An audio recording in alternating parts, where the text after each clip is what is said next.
This is a very intriguing game because Georgia is starting a new quarterback. Like, this is Gunnar Stockton's first start ever in college. Now, let's play the game again. Download that PrizePicks app. Use code Staples when you sign up. Play $5, get $50 instantly. We're going to play the Guess the PrizePicks number game again. Ari's very good at this game, but this is going to be a tough one because there's a lot of unknowns here. What is Gunnar Stockton's passing yardage number for the Sugar Bowl? Well, there's no possible way it's more. There's not like the first digit's a 1. I'm just trying to figure out how high in the ones it is. I would say 174.5. How are you so good at this? What do you mean? It's not that difficult. 170.5. Yeah. So first start, good, playing a good defense, no dynamic skill players that are going to turn a 5-yard gain into an 80-yard gain. It's very simple. It's not no dynamic skill players, though. It's just not Ladd McConkey and Brock Bowers.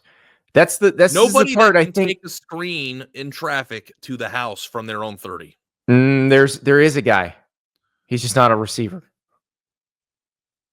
What are you talking about, Trevor Etienne? The healthiest Trevor Etienne's been all season. Yes, yeah, that person. So maybe, yeah, like if the answer to today is like Trevor Etienne has 250 all-purpose yards and is just eating people alive and he hasn't been healthy all year, then that changes our entire analysis of like what Georgia's been this year. Like if you like dropped Ryan Williams into the equation, like Georgia would be the best team in college football. But like they don't have that, and their number one deficiency has been non-explosive ability on offense. So if you were going to go that far and go, well, Trevor Etienne's healthy and they're going to be awesome, then that like, I'm not expecting that. So if that's what you're expecting, then that's now I understand why you think. I think that number's really low. Oh, actually, Ari, producer River with a great idea. We're going to really test you now. Guess the number. Trevor Etienne rushing yards. 81.5. God dang, you're good at this. 83.5. Yeah. Also, Andy, I don't want to like look like really smart. Like the numbers are usually all pretty similar. Like, but you get a good feel for this. Thing is, it's not like I'm like a math whiz or something. I picked these because they're not like the Trevor Etienne I didn't pick because it is kind of similar to what you've seen. But like the Cam Scatterbo number earlier was a little off or a little unusual for a non-Ashton Genty. Yeah. I thought the Gunnar Stockton one's I think the Gunnar Stockton one's low.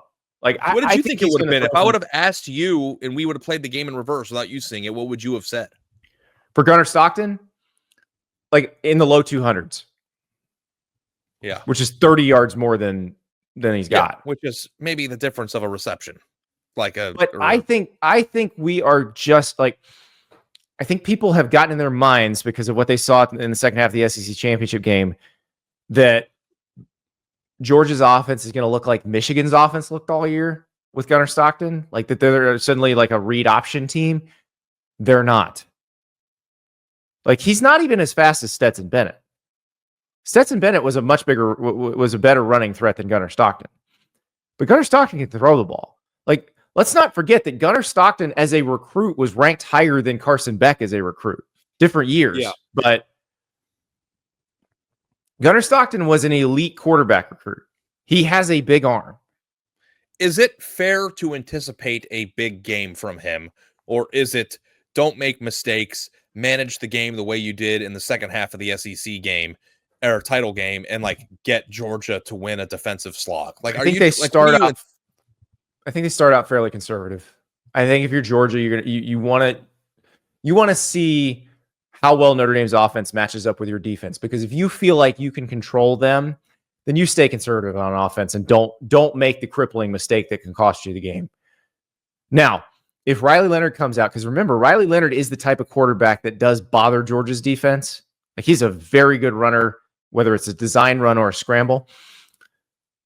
If suddenly he's keeping plays alive, getting the ball to receivers and keeping drives alive so that they can then pound you with Jeremiah Love, like then you're going to have to try to Gunnar Stockton loose a little bit and hope he doesn't make a mistake.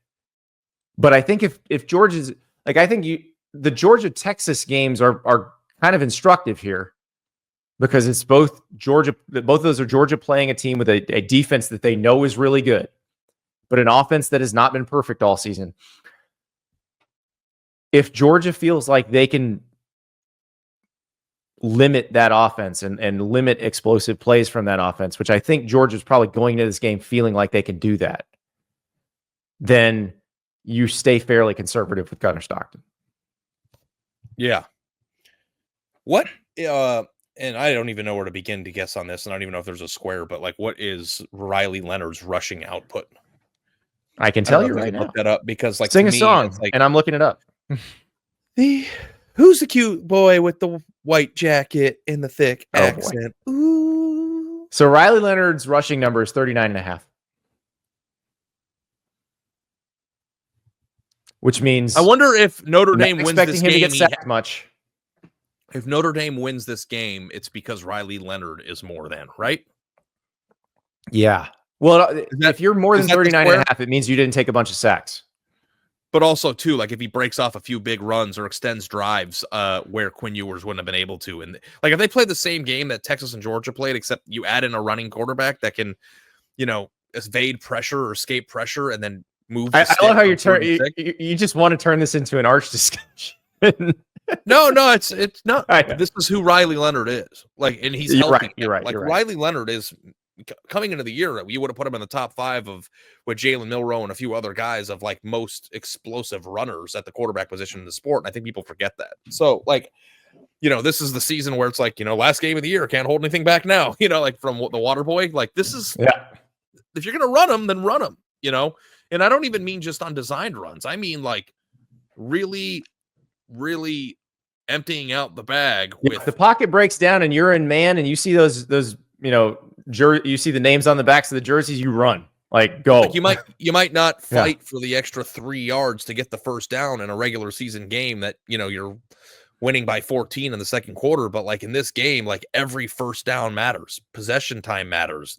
Field position matters. I just like, here's my realistic thought.